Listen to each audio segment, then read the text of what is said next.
Well, hello everyone.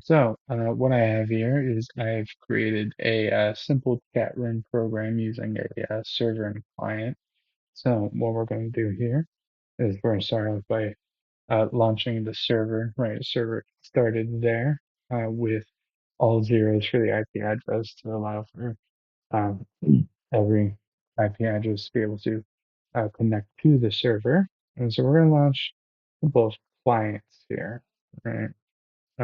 So it's going to ask for a name for the user, right? We can see that the clients are connected to our server, right? So for a name, we'll go with Joe, right? Joe is okay user, right? User's been received over here, terminal. Uh, and then over here, we'll have two, right? And as we see, we have both users too. Now, what we do is we type in users and we see which users have been logged in, right? And we can start sending messages back like, hello. Joe, right? Sue says hello.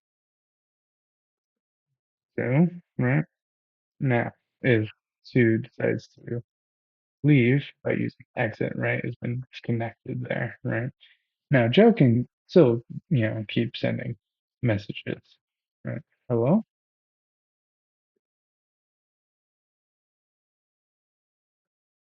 Right? And those are all going to be logged over here in the server, but we can add a new client in, right, for the name of Joe, right? Double Joe, right? And so the users, right, we have two Joe, right? Actually, you know what? Let's get someone else in here. We'll get Bob, right? We have Joe and Bob, right?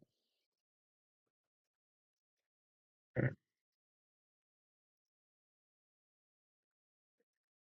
And Joe, right?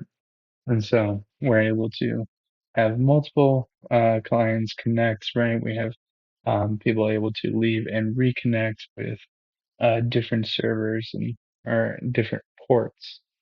Um, and it's not limited to two. You can have up to really as many as you'd like.